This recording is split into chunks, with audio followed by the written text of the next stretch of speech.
ጌታችን ኢየሱስ ክርስቶስ እንደዚህ ያላችሁ እርገሙ ብሎ አለ። እግዚኦ የተጻመመኒ ስእለትየ ለይሁዳ ወልዱ ወውሉደ ውሉዱ ይደምሰስ። ቆይ እስመ አፈ አማጺ ወአፈ ኃጥእ አብቀው ላዕሌ ለይሁዳ ወልዱ ወውሉደ ውሉዱ ይደምሰስ። ወነበቡ ላዕሌ በልሳነ ዓመፃ ለይሁዳ ወልዱ ወሉደ ወልዱ። ቆይ እንጂ ዝም ብለህ ይደምሰስ ለይሁዳ። አያችሁ፣ አስተካክላችሁ እርገሙ እኮ እያሉ ነው። ዝም ብላችሁ እንትን አትበሉት፣ ቃላቱን በትክክል በሉት እያለ ማለት ነው። የሚነበበው መዝሙር 109 ነው። እኝኛው ግን የሚያነቡት ከበለዓም ነው። ሀብተ በለዓም እላቸው ላይ ስላለ ማለት ነው። እሳቸው ብቻ አይደሉም ባይዘው፣ እሳቸው በሙሉ ህዝቡ፣ ካህኑ፣ ሊቁም ደቂቁም እንደሚባል ማለት ነው።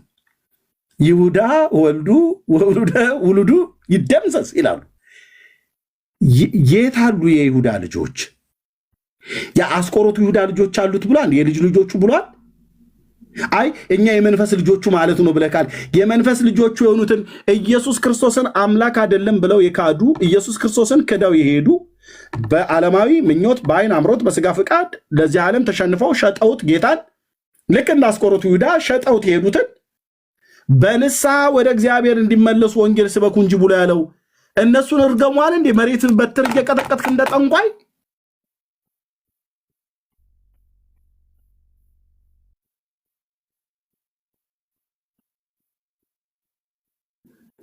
እኔ ይበቃኛል እዚህ ጋር ወንድምነት። እንዲህ አይነት ክርስትና እኛ አላየንም። ለስጋ ልጆቹም ቢሆኑ የይሁዳ ልጆች እንድንረግም ጌታ አላዘዘንም። ይሁዳ ወልዱ ወውሉደ ውሉዱ ይደምሰስ ብለህ እንድትል አላዘዘም። ኢየሱስ ክርስቶስ አላዘዘም። እንደዚህ የትኛውንም ቤተክርስቲያን አላዘዘም። የትኛውንም ቤተክርስቲያን አንዳችም ሐዋርያ በዚህ ጉዳይ ላይ እንደዚህ ብለው ያስተማሩ የሉ። አይ መንፈሳዊ ናቸው፣ በስጋ የወለዳቸው ልጆች አይደሉም፣ የግብር ልጆቹ እንደሱ ጌታችንን እየሸጡ ላሉት በዚህ ዘመን ብለህ ካልክ እነዛ ጌታን ትናንትና አውቀው እንደሱ ለሐዋርያነት ተጠርተው ወይ ደግሞ ወደ ክርስትና ውስጥ ገብተው በኋላ ጌታችን ኢየሱስ ክርስቶስን ክደው የሄዱ ሰዎች ሁሉ እንኳን ጭምር በንስሐ እንዲመለሱ ወንጌል ስበክ ነው የተባልከው፣ ጸልይ ነው የተባልከው፣ እንዲመለሱ እንጂ መቋሚያ እየቀጠቀጥ ከርገመህ አልተባልክም።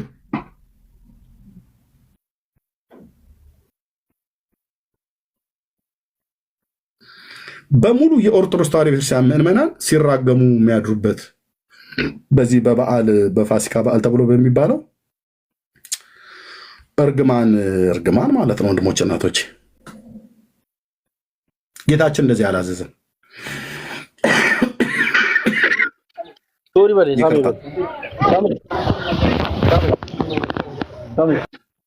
ጌታችን እንደዚህ አላዘዘም፣ እንደዚህ አላስተማረም። ይሁዳ እና ልጆቹና የልጅ ልጆቹ ይጥፉ ብሎ በስጋም ቢኖረው እንኳን ራሱ ጌታ እንደዛ ያ ሰው ባይወለድ ይሻለው ነበር ነው ያለው። በነጠላ ነው የጠራው፣ ጌታን አሳልፎ ለሚሰጠው ሰው ማለት ነው።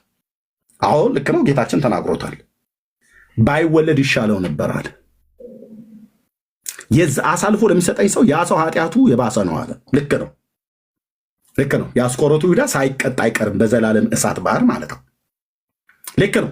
የእሱ ልጆችና ልጆቹ ግን እንዳሉትም አይነግረንም። ቢኖሩት ግን ቤተክርስቲያንን እርገሙ ብሎ ጌታችን ኢየሱስ ክርስቶስ አላስተማረም፣ ሐዋርያቱም አላስተላለፉም። የስጋ ልጆቹ እንኳን ቢኖሩት የስጋ ልጆቹ አይደሉም እንኳን ብለው ቢሉ የመንፈስ ልጆቹ ናቸው ወይ ደግሞ በግብር የእሱ ልጆች የሆኑ ኢየሱስ ክርስቶስን ዛሬም የሚሸጡ የሚክዱ የሚሳደቡ አምላክነቱን የሚያቃልሉ ሞቱን ትንሣኤውን የሚያቃልሉ አሉ እንኳን ከተባለ አዎ አሉ።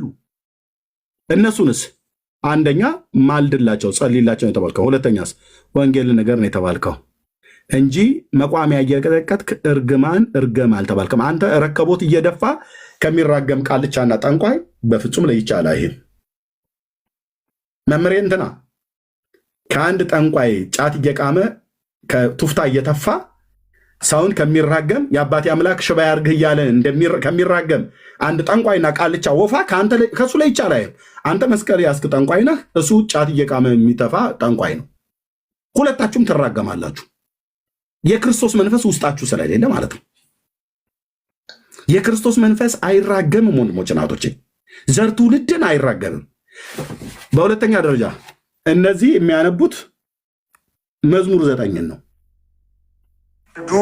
ወውሉደ ውሉዱ ይደምሰስ አገቱን በጽል ለይሁዳ ወልዱ ወውሉደ ውሉዱ ይደምሰስ በጸብዑኒ በከንቱ ለይሁዳ ውሉዱ ይደምሰስ በማፍቀሩን ለውሉዱ ይደምሰስ በማፍቀሩን ያስተዋደዩኒ ለይሁዳ ትኩኖ ጌጋየ ለይሁዳ ወልዱ ወውሉደ ውሉዱ ይደምሰስ ወይኩን መዋዕሊሁ ህዳጠ ለይሁዳ ወልዱ ወውሉደ ውሉዱ ይደምሰስ ወሲመቶይ ይንሳ ባይል ለይሁዳ ወልዱ ወውሉደ ውሉዱ ይደምሰስ ወይኩኑ ደቂቁ ከመጓለ ማውጣ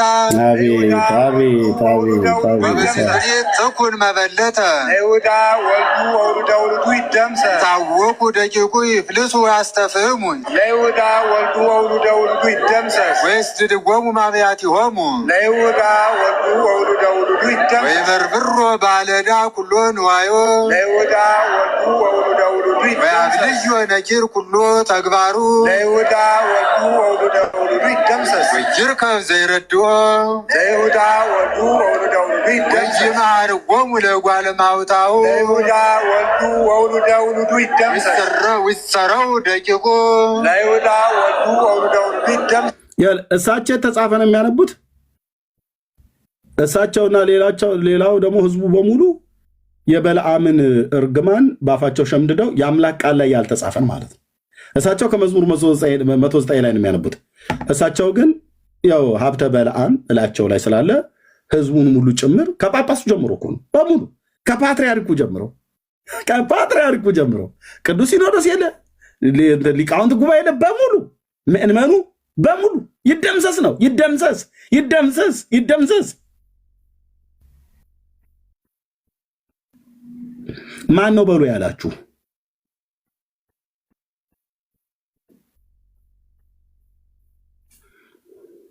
በአቲ ትውልድ ትደምሰስ ስሙ ለይሁዳ ወልዱ ወውሉደ ውሉዱ ይደምሰስ ዘከር ኃጢአተ አቡሁ በቅድመ እግዚአብሔር ለይሁዳ ወልዱ ወውሉደ ውሉዱ ይደምሰስ ወይደምሰስ ጌጋያ ለእሙ ለይሁዳ ወልዱ ወውሉደ ውሉዱ ወይሃሉ ቅድመ እግዚአብሔር በኩሉ ጊዜ ለይሁዳ ወልዱ ወውሉደ ውሉዱ ይደምሰስ ይጥፋ ምድር ዝክሩ ለይሁዳ ወልዱ ወውሉደ ተዘከረ ይክበር ምጽዋተ ለይሁዳ ወልዱ ወውሉደ ውሉዱ ሰደደ ብእሴ ነዳየ ወምስኪነ ለይሁዳ ወልዱ ወውሉደ ውሉዱ ይደምሰስ ልቡ ለቀቲል ለይሁዳ ወልዱ ወውሉደ ውሉዱ ይደምሰስ ዘራ ለመርገም ወትምጽኦ ለይሁዳ ወልዱ ወውሉደ ውሉዱ ይደምሰስ አበያ ለበረከት ወትርሐቅ እምኔሁ ለይሁዳ ወልዱ ወውሉደ ውሉዱ ይደምሰስ ነፍሳ ለመርገም ከመልብስ ለይሁዳ ወልዱ ወውሉደ ውሉዱ ይደምሰስ ዋ ከመማይ ውስተ አማውቱ ለይሁዳ ወልዱ ወውሉደ ውሉዱ ይደምሰስ ውስተ አይጽምቲሁ ለይሁዳ ወልዱ ወውሉደ ውሉዱ ይደምሰስ ሁኖ ከመልብስ ዘይታጸብ ለይሁዳ ወልዱ ወውሉደ ውሉዱ ይደምሰስ ወከመ ቅንዓት ዘይቀንት ዘልፈ ለይሁዳ ወልዱ ወውሉደ ውሉዱ ይደምሰስ ግብር ለለ ያስተዋድዩኒ ሀበ እግዚአብሔር ለይሁዳ ወልዱ ወውሉደ ውሉዱ ወለለ ይነቡ እኩየ ላዕለ ነፍስየ። በቃ ለእነዚህ ሰዎች ና ታዲያ ያለው መርጌታ መጥቷል። ለሱ ሰጠዋለሁ። ዳዊት እኮ ያለው ለእነዚህ ሰዎች ነው። ታዲያ ምንድን የሚሉት እነዚህ ሰዎች? ዳዊት ያለው እኮ ዝግር ተዋድዩኒ ሀበ እግዚአብሔር ለይሁዳ ወልዱ ወውሉደ ውሉዱ ወለለ ይነቡ እኩየ ላዕለ ነፍስየ። በቃ በነፍሱ ላይ ክፋትን በሹት ሰዎች ላይና በነሱ ላይ ነው ያለው።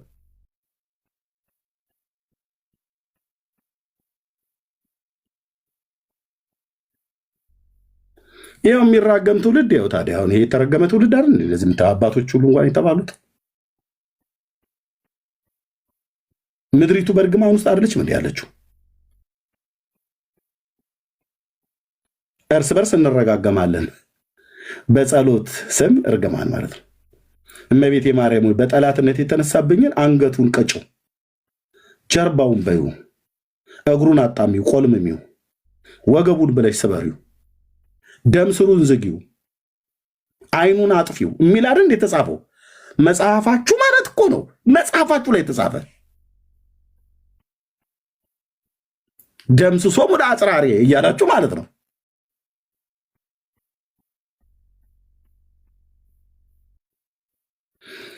መርጌታ ስለመጣ እንደውም በጥሩ ሰዓት መጥቷል። ለሱ እሰጠዋለሁ። መሪ እንኳን ደህና መጣህ። በደንብ አንተ የምትለው ካለ መቀጠል ትችላለህ መርጌታ። ሰላምና ጸጋ ይብዛላችሁ። ኤርምዬ፣ ዳኒ፣ ሁላችሁም፣ ሰኒም ያለች መቅዲ፣ ሌሎቻችሁም ብዙ እንትና እሺ፣ ሶሊ፣ ሌላ ማን ያለ ሚልከታች ደግሞ አስቻለ ማለት ነው። ጸጋ እግዚአብሔር ይብዛላችሁ። ሁላችሁም እንኳን አደረሳችሁ እላለሁ ለትንሣኤ በዓል፣ ለበዓለ ትንሣኤው ማለት ነው። በዓለ ፋሲካ አይደለም፣ በዓለ ትንሣኤ። ፋሲካ ያው ሌላ ስለሆነ ማለት ነው። እኛ የምናከብረው የፋሲካ ሳይሆን የትንሣኤው በመሆኑ ግን ደግሞ እንዲሁ አሁን ላይ የተነሳው ርዕስ ጸሎትና እርግማን በኦርቶዶክስ ይላል። እውነት ነው። ጸሎት በኦርቶዶክስ ቤተ ክርስቲያን እንግዳ ነገር አይደለም። እያንዳንዱ ለጸሎት የተመደቡ መጻሕፍት፣ የጸሎት መጻሕፍት የእርግማን ቃል የሌላቸው ብዙ የሉ ማለት ይቻላል። ብዙ የሉ። ሁሉም በእርግማን የተሞሉ ናቸው። ጆሮው ይደንቁር ነው።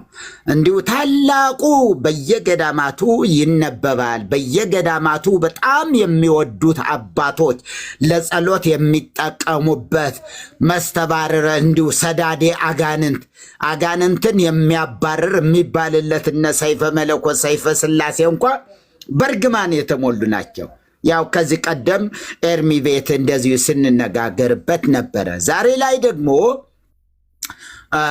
ክርስቶስ ያላለውን ክርስቶስ ያላደረገውን ኦ አባ በዘ እየአምሩ ይገብሩ ስራ ይለውም አባት ሆይ የሚያደርጉትን አያውቁምና ይቅር በላቸው አለ እንጂ ይሁዳን ለማጥፋት አልተራገመም ኢየሱስ፣ አልረገመውም ኢየሱስ። ስለዚህ ይሄ እርግማን ከየት መጣ? ማን አመጣው ሲባል ይሄ ብቻ ነው እንዴ? ራሱ ኢየሱስ ያው ታውቃለህ ኤርሚ፣ ግፋውም እግዚኦ ለለ ይገፉኒ ጽዋውም ለእግዚኦ ለለ ይጸቡኒ። አሁን ክርስቶስ ይሄን ብለዋል ወይ ሲባል ኧረ በጭራሽ። ለጠላቶቹ ምህረትን ሲለምን እንጂ መዓትን ሲለምን አልታየም፣ አይታወቅም። የሆነ ባዕድ ነገር ነው ይሄ። በዚህ በሕማማት ጊዜ የሚባለው ነገር ይዘገንናል። ይሁን ቢባል አሁን ቀነውን እደዌ ወእገሬ ወህሎቁ ኩሎ አይጽምትየ፣ ይሄ እውነት ነው፣ ትክክል ነው። ይሁዳ ማን ነው? ዳዊት የተናገረው በእንተ መሲሁ ስለ ክርስቶስ የተናገረው ስለሆነ እሱን እንበለው ቢባል ግፎሙ ጊዜ ለለ ይገፉኒስ አለ እንደ ኢየሱስ። ይህን አላለም፣ ይሄ አልወጣውም። ግን እንዲህ እያሉ ግፎሙ ጊዜ ለለ ይገፉኒ። ይሁዳን ጌታን ወክሎ ነው አንድ ቄስ እንደዛ የሚለው እና ብዙ እርግማን አለ። ያው መጽሐፈ ዶሮ ባለፈው እያላችሁት ነበረ ኤርሚ፣ ትልቁ መጽሐፍ አለ ግብረ ሕማማት። ዶሮ ከተበለተ በኋላ እንዲሁ ይሄን ዶሮ እባክህ ሁል ጊዜ እዚህ እንትን የሚጮኸው ዶሮ ለጌታ እንረድለት ብላ አክሮስና የስምዖን ሚስት ከዛ በኋላ አረዱ፣ በልተው አቀረቡት። ከዛ በኋላ ነው እሱን እንደላከው እዚህ አንተ ያዝከው መጽሐፍ ደርሶሃል አይደል? ዳንዬ ጋ የነበረ ማለት ነው መጽሐፈ ዶሮ። አዎ የግብረ ሕማማት አይደለም። አዎ የደረሰ መሰለኝ። አዎ ግን የቱ ጋር እንዳስቀምጥኩት አጣሁትኝ። ትናንትና እየፈለግኩት ነበረ። በጣም ትልቁ መጽሐፍ ማለት ነው። አዎ ቦታው ግን የት እንዳስቀመጥኩት መርጌታ ሆኖ የሆነ ቦታ ላይ አለ ማለት ነው። ፈልገዋለሁኝ። አዎ ገጽ 560 ምናምን አካባቢ እዛ ታገኘዋለ። ዶሮ ከተበለተ በኋላ ሂድና ይሁዳን ተከትለኸው ምን እንደሚሰራ ጠይቅ አለ። ከዛ ያዶሮ ደግሞ ተመልሶ መጥቶ እንዲያውም 115 ቁጥር ላይ ያዶሮ ለጌታችን ኢየሱስ ክርስቶስ ሰግዶ መሪር ልቅሶን እያለቀሰ በፊቱ ቆመ። የሰው ቃልም ተሰጠው። ያየኸውንና ጌታችን ኢየሱስም ያየውና የሰማውን ሁሉ በየተራ ተናገር አለው። ያን ጊዜ ዶሮ አፉ ተፈቶ ይሁዳ በቤቱ ያደረገውን ከአይሁድም 30 ብር እንደተቀበለ አይሁድም ተሰብስበው እንደተማከሩ ይሁዳም ተከተሉኝ እኔም ኢየሱስን አሳልፌ እሰጣቸዋለሁ እንዳላቸው እነርሱም በእጃችን ስጠን፣ በእንጨት ላይ ሰቅለን እንስቀለው ዘንድ በጦርም እንወጋው ዘንድ እንዳሉ በሰማ ጊዜ በሰው አንደበት ተናገረ ምናምን ነገር እያለ ይሄዳል። እሱ ወደፊት የምትሄድበት ይሆናል ፈልገውና ያው ድንጋዩም ነው የመሰከረለት ለይሁዳም ድንጋይ ተነስተ ና ተነቅለና አለው። ድንጋዩ መጣ። በል እስኪ ምስክርነት ስጥ፣ ከነዚህ መካከል እኔን አሳልፎ የሚሰጠኝ ማን ነው? ዞረህ አናቱ ላይ ቆመህ ተናገር አለው። ድንጋዩ ደግሞ ሐዋርያት ጋር ዞረና ልክ ይሁዳ አናት ላይ ቆሞ ይሄ ነው አሳልፎ የሚሰጠኝ ብሎ አፍ ተሰጥቶት ድንጋዩ ተናገረ ይላል። እዚሁ ግብረ ሕማማት ላይ ነው የሚገኘው። እሱም አብሮ ከዚሁ ጋር በመጽሐፈ ድርሆ ውስጥ ነው ያለውና የሚገርም ነው። ይሄ አሁንም ቢሆን ይሁዳ አራት አይና የሚባሉ የተማሩ የሚባሉ የመጽሐፍት መምህራን የሚባሉ ሰዎች ይሄን ካሉ እንግዲህ እንዴት ነው የምንጠብቀው? ከነዚህ ሰዎች እውነትን እንዴት ይጠበቃል? በእውነትም ያለ መንፈስ ቅዱስ ለካ ኢየሱስን ማወቅና ከእውነት ጋር መጣበቅ አይቻልም ማለት ነው። አብርሆት የሚሰጥ መንፈስ ቅዱስ ስለሆነ መጽሐፍትን በማንበብ እውነትን ማወቅ እንደማይቻል አሁን እየገባኝ ነው። እኔ እያየሁት ነው። ያለ መንፈስ ቅዱስ እርዳታ መንፈስ ቅዱስ ገላጭ ካልሆነለት፣ መንፈስ ቅዱስ ካልገለጸለት በምንም መንገድ ሊገባቸው እንደማይችል መሐመዳውያን እኮ ያነቡታል መጽሐፍ ቅዱስን። ግን እንደዛ አይደለም። የመንፈስ ቅዱስ አብርሆትን ይጠይቃል መጽሐፍ ቅዱስ እና እነዚህ ሰዎች መዝሙር 109ን አንስተው ይሁዳ ወልዱ ለውልዱ ይደምሰስ፣ ይሁዳ ወልዱ ለውልዱ ይደምሰስ እያሉ ጭራሽ እንዲሁ በእኛ ጊዜ እንዲሁ በእውነ በዛ ያልነበረ በዚህ 3-4 ዓመት ድንጋይ ይዞ አስፓልቱን እየቀጠቀጡ እንዴ ሰራሚክሱ እስኪሰበር ድረስ በድንጋይ አልነበረም እኮ ድሮ፣ በፊት እኮ አልነበረም። አሁንም ቢሆን እንዲሁ የት አካባቢ እየተደረገ እንዳለ በጣም የሚገርም ነገር ነው እኮ። በመቋሚያ ድሮ ሻማው እንትኑ ጠዋፉን እናጠፋው ነበረ። ይህንኑ ቃሉ እንዳለ ሆኖ እንዳለ ይባላል፣ እውነት ነው ይባላልና ይሁዳ ወልዱ ለውልዱ ይደምሰስ እየተባለ ያንኑ እንትኑን ያጠፉታል። ይሄ ጠዋፉን ጭራሽ በድንጋይ ተጀመረ ማለት ያው እዚህ ጋር ያየሁት በጣም ገርሞኝ በጣም አዘንኩ። በጣም አያችሁ መርጌታ ቆይ ይሄንማ ልክፈተው። ቆይ የሀገራችንን ሰይጣን እኮ የኢትዮጵያን ሰይጣን እንደዚህ እየቀጠቀጡ ያሉትና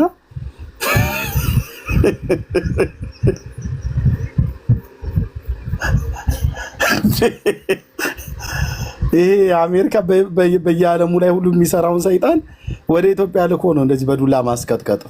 እዩ እንግዲህ ወገኔ ሰይጣን ሃይማኖት ቤት ገብቶ እንደዚህ መሬት ሲያስቀጠቅጥ ይኖራል። በጣም በቃ በእውነት እንዲህ በጣም እኮ ነው የሚያሳዝነው። በኢየሱስ ክርስቶስ እዩ ሰይጣንን ሲቀጠቅጡት ይኸውልህ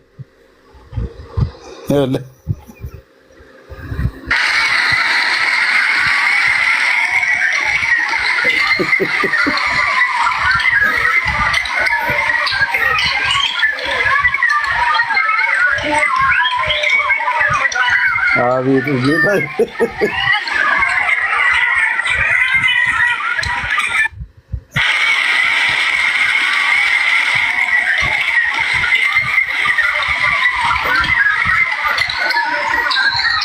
ምንድን ነው አሁን የሚባለው? በክርስቶስ ለዚህ ትውልድ ነው አሁን ወንጌል መሰበክ የለበትም ብላችሁ የምትሉት? ሰይጣን እንደዚህ ነው የሚደበደበው። በቃ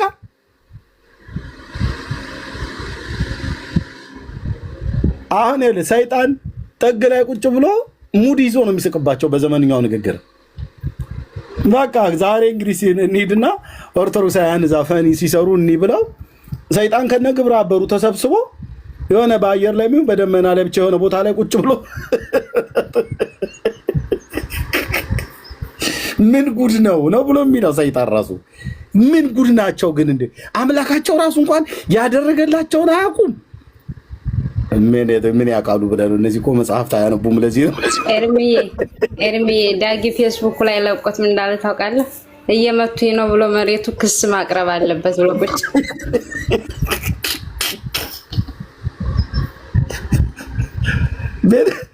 ቤተክርስቲያኑ ሰይጣን እንደዚህ ነው የሚመታው ብላ የምታስተምረው ይታይ።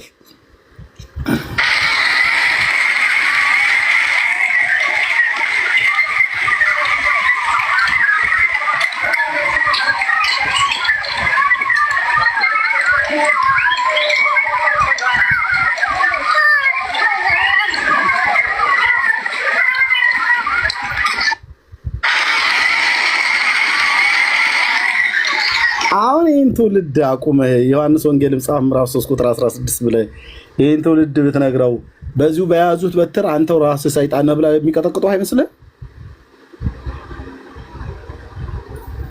እና መሪ ቀጥል። አይተዋል አይደል መርጌታ? አይቼው እኮ በጣም ገረመኝ። እንደዚህ እስከዚህ ድረስ በምን አይነት ውድቀት ውስጥ ነው ያለች ምድራችን? ቤተ ክርስቲያኒቱ እንዴት ነው ተላልፋ የተሰጠችው? እንዴት አስተዋይ ታጣ? አስተዋይ ሰው ምሁራንን ከሚሉ ሰዎች መካከል ቢያንስ ይሄ ትክክል አይደለም የሚል ሰው እንዴት ታጣ? ምድርን ደረቅ ምድርን አሁን ይሁዳ ብሎ ሰይጣን ብሎ መቀጥቀጥ ማለት ምን ማለት ነው? ሰይጣን መንፈስ እንደሆነ ሳይታወቅ ቀርቶ ነው?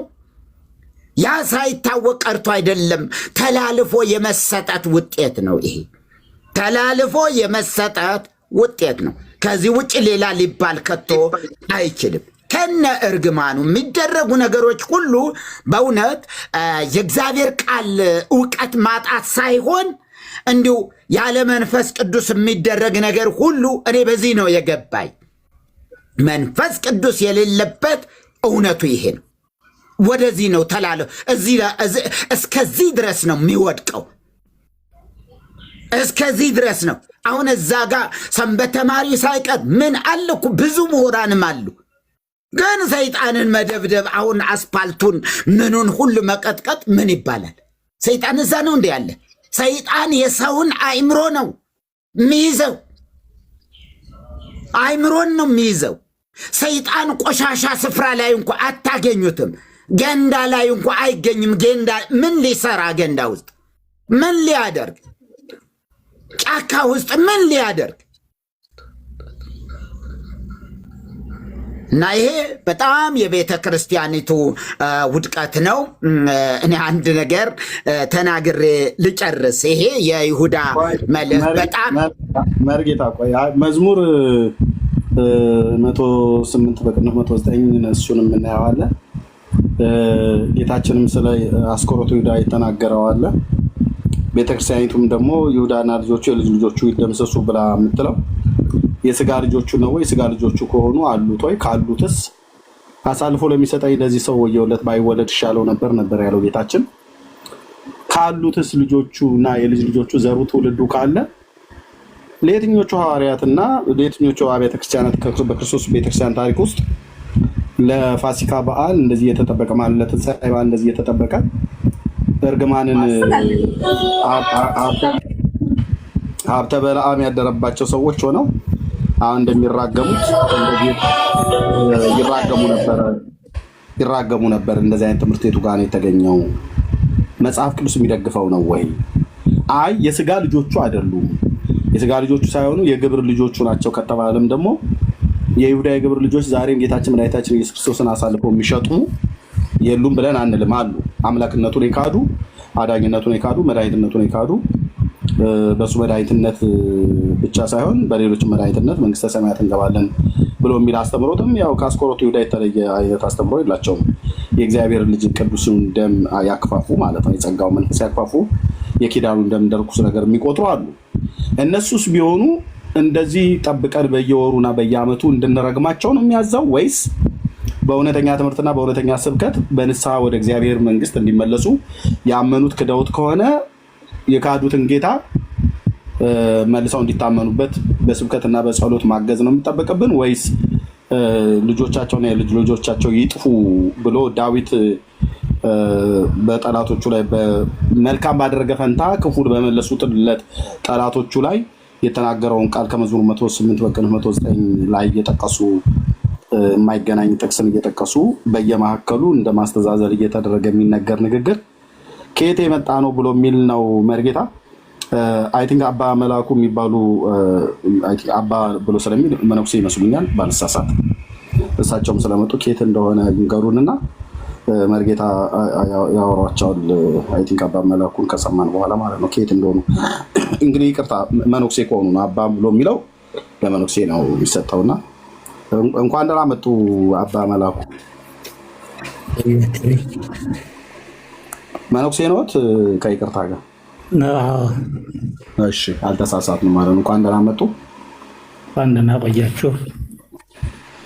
ጸሎትና እርግማን በኦርቶዶክስ ብሎ የሚል ርዕስ ነው የያዝነው። ብዙ መጽሐፍቶች አሉ። እንግዲህ እርስዎ መነኩሴ እንደመሆንዎት መጠን የሚያውቋቸው አሉ፣ እኛም እናነሳቸው አሉ። አንዱ በዚህ በፋሲካ ወይ ደግሞ በትንሣኤ በዓል ከይሁዳ ጋር በተገናኘ በቤተክርስቲያን ውስጥ የሚባለውን ነገር ያውቁታል። ከመርጌታ ጋር እስኪ ያውሩ። መርጌታ ያውሯቸው። ምን ማለት ምን ለማለት ነው? ትክክል ነው አይደለም ለማለት ነው? ሀሳቡን ግልጽ ማድረግ ነው። ትክክል አይደለም ነው፣ እኛ ትክክል አይደለም ነው ብለን የምንለው። ያው ትክክል አይደለም ትክክል አይደለም ትክክል አይደለም ነው። አንደኛ ይሁዳ ልጆች አሉት ወይ? አስቆሮቱ ይሁዳ ማለት ነው። ጌታን አሳልፎ የሸጠው የአስቆሮቱ ይሁዳ የተባለ መጀመሪያ ያ ቃል ምንድን ነው ነው ማለት ትንሽ ሀሳቡም ዳዊት ለሌሎቹ የተራገመበትን ያልክ መሰለኝ ባልሳሳት አይደል? በነፍሴ ላይ ክፋትን በሚሹ ነው ብሎ ያለው እዛ ክፍል ላይ በመልካም ፈንታ ክፋትን የመለሱለት ከእግዚአብሔር ዘንድ እንዲሆንባቸው እንዲደርስባቸው ብሎ ነው ያለው ዳዊት። ያ ቃል መሰረታዊ ሀሳቡ ምንድን ነው ነው? ከዚህ ከዋናው ከዕብራይስጡ ወይም ደግሞ መሰረተ ሀሳቡ መሰረተ ምልክቱ ምንድን ነው የሚል ነው። ዳዊት እየተናገረው ያለ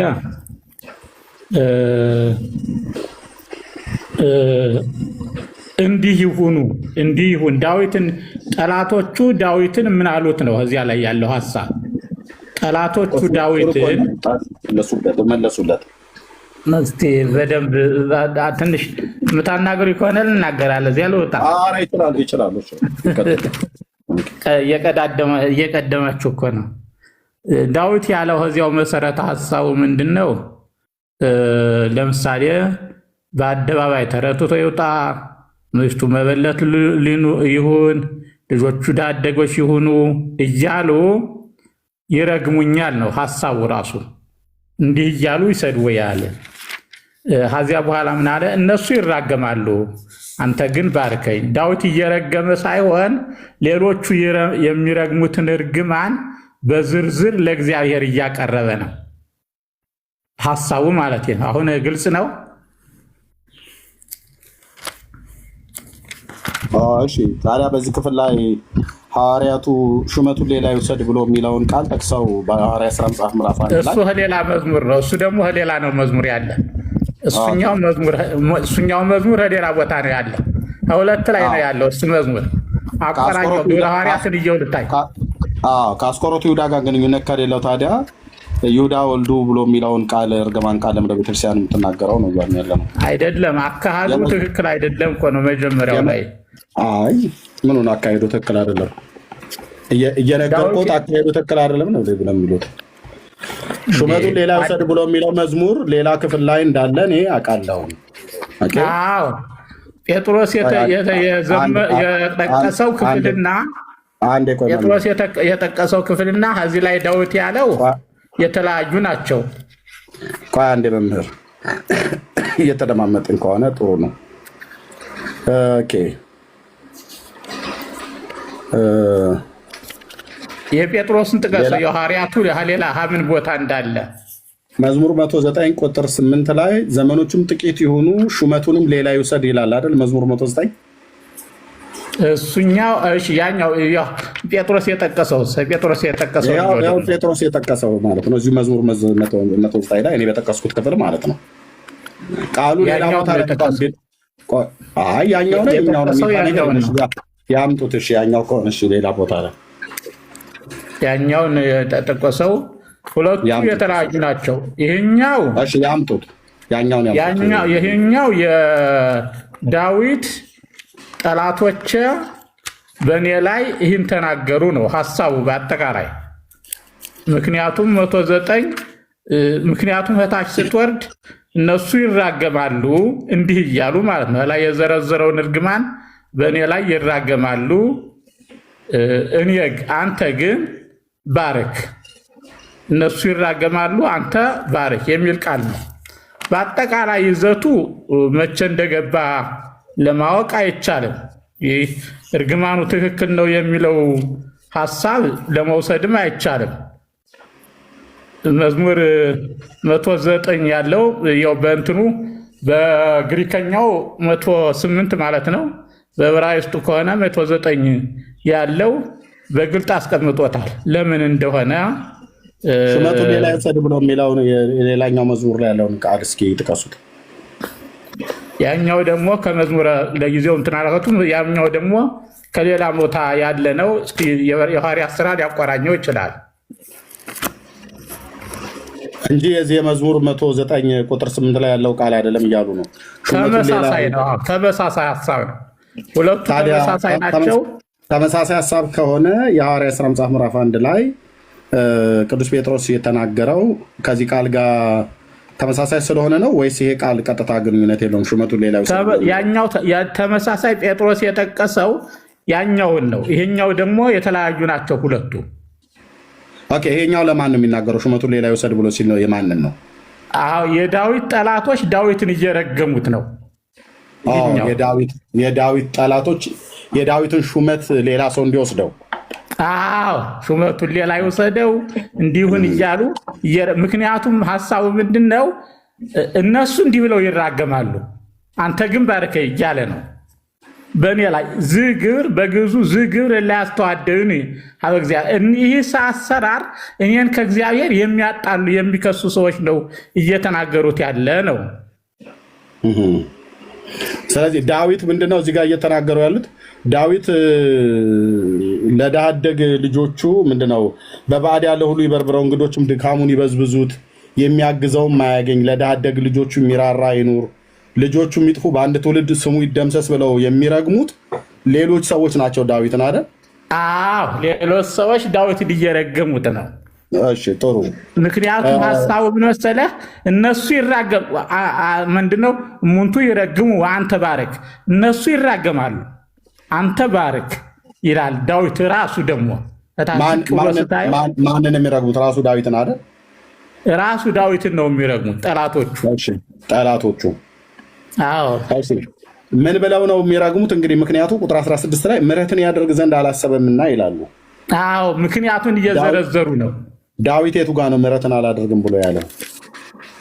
የጠላት እኮ ነው።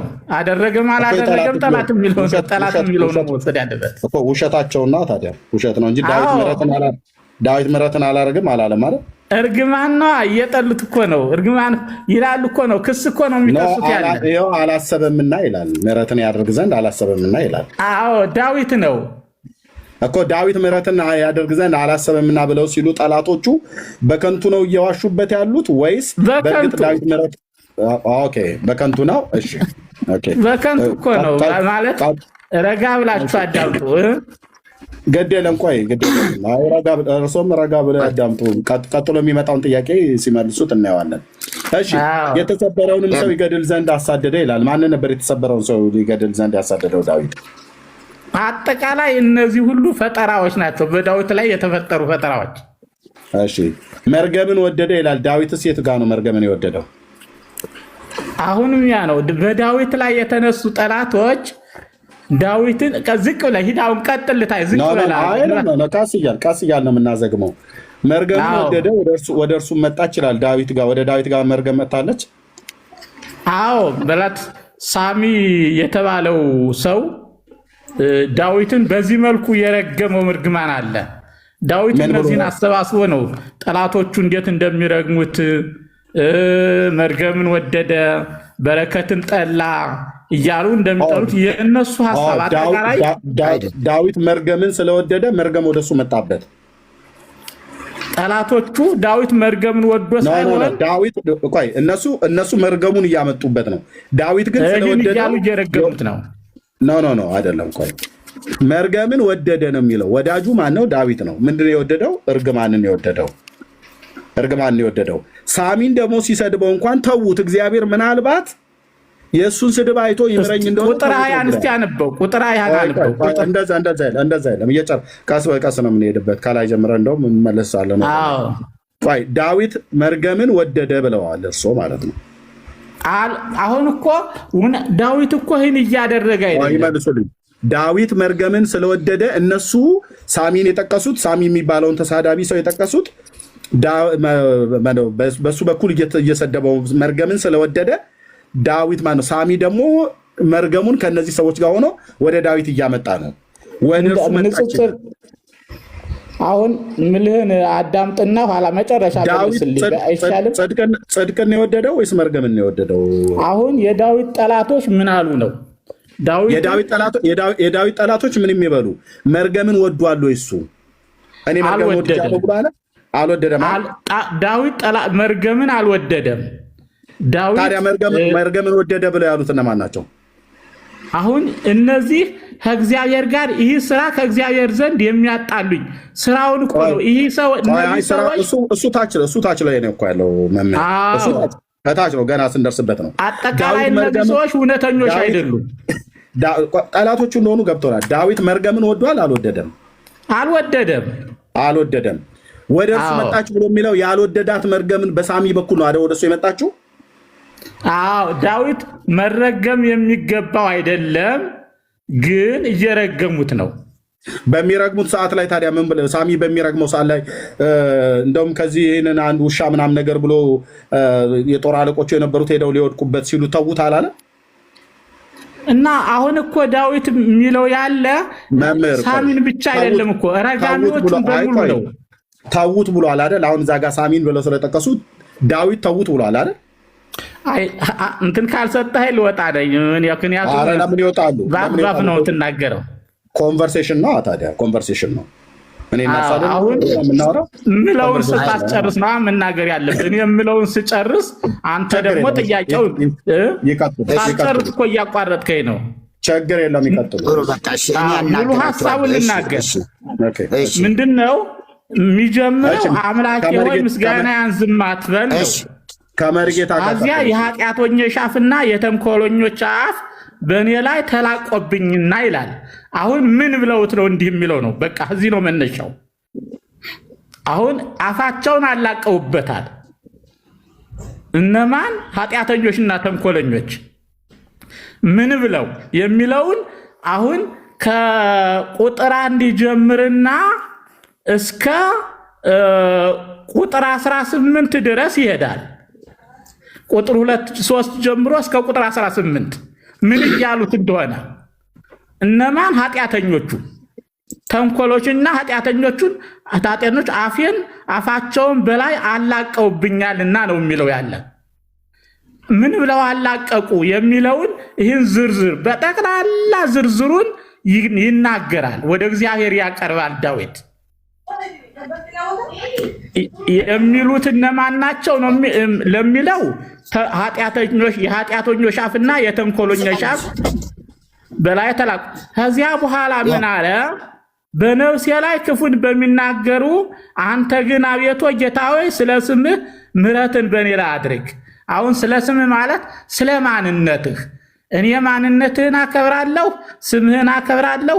ስለ እኔ ብቻ ሳይሆን በእኔ ስላለው ማንነትህ እባክህ ይህንን አድርግ፣ ባርከኝ ይላል ዳዊት። ከላይ ያለው የኃጢአተኞችና የተንኮለኞች አነጋገር ነው። አሁን በተግባባን? እሺ ልመልስልዎት አባት። እሺ መልካም ከላይ ከቁጥር 1 ጀምሮ ያለው ያው ነው። ዳዊት ለመዘምራን አለቃ የዳዊት መዝሙር ብሎ ነው የሚሄደው። ከዛ ቁጥር 20 ላይ ይህ ስራ ዝግብር የሚለው ይህ ስራ ከእግዚአብሔር ዘንድ በሚያጣሉኝ በነፍሴ ላይ ክፋትን በሚናገሩ ላይ ነው አለ። በሌላ አይደለም ይሄን ያወጅኩት፣ ይሄን የተናገርኩት። ተናጋሪው ራሱ ማነው? ዳዊት ነው። የተናገረው ዳዊት ነው። ምን እያለ? ወሰይጣን ይቁም በየማኑ ሰይጣን በቀኙ ይቁም እያለ የተናገረው ራሱ ዳዊት ነው። በማን ላይ ነው ይህን የሚለው? ልጆቹ ተናውጠው ይቅበዝበዙ፣ ይለምኑ፣ ከስፍራቸው ይባረሩ፣ ባለ ዕዳም ያለውን ሁሉ ይበርብረው፣ እንግዶች ድካሙን ሁሉ ይበዝብዙት፣ የሚያግዘውንም አያግኝ፣ ለድሃ አደግ ልጆቹም የሚራራ አይኑር፣ ልጆቹ ይጥፉ፣ በአንድ ትውልድ ስሙ ይደምሰስ፣ የአባቶቹ ኃጢአት በእግዚአብሔር ፊት ትታሰብ፣ የእናቱም ኃጢአት አትደምሰስ፣ በእግዚአብሔር ፊት ሁል ጊዜ ይኑሩ፣ መታሰቢያ ቸው ከምድር ይጥፋ፣ ምሕረትን ያደርግ ዘንድ አላሰበምና፣ ችግረኛንና ምስኪን ልቡ የተሰበረውንም ሰው ይገድል ዘንድ አሳደደ። መርገምን ወደደ፣ ወደ እርሱም መጣች፣ በረከትንም አልመረጠም፣ ከእርሱም ራቀች። ስለማንም ያወራው ይሄ በረከትን መርገምን ወደደ፣ ወደ እርሱም መጣች። ወደ ማን መጣች? እርሱ እያለ ያለው ይሄ ነው። ለሌላ ሰው ይህ ስራ ብሎ አንድምታው ላይ ከፍቼ ላሳየዎት። ይቆዩ። አንድምታው አይደለም፣ እዚህ አልተግባባንም። አይደለም፣ ይቆይ ችግር። እነርሱ ይራገማሉ፣ አንተ ግን ባርክ። አሁን ረጋሚዎቹ እነማን ናቸው? እነርሱ ይራገማሉ እያለ እኮ ነው። እነርሱ ይራገማሉ ይላል። ቁጥር እንትን ላይ ይዩት። ይቆይ፣ አሳየዎታለሁ። እሺ አይደለም፣ በስሜት እኮ አይተረጎምም። መጽሐፍ አይተረጎምም፣ በእውቀት እንጂ በስሜት አይደለም። እሺ አሁን ለምሳሌ እዚህ ጋር ይታየዎታል። እስኪ በትልቁ ኤርሚዬ ወደ ትልቁ ቁጥር 28 ይሄዱ። ቁጥር 28 እሱን እሄድልዎታለሁ። ከላይ ልጀምር ብዬ ነው። ይኸውልዎት። አይደለም እሱ አይታየኝም ለኔ። ቁጥር 28 ላይ እኔን አልም። ቁጥር 20 ይታየዎታል። እስኪ ቁጥር 28 እሄዳለሁ ወደዛም ይሄዱ። እዚህ ጋር ቁጥር 28 ቁጥር 28 በቃ ሐሳብ እነርሱ ይራገማሉ፣ አንተ ግን እዚህ ጋር እዚህ ቁጥር 20 ላይ ዝግብር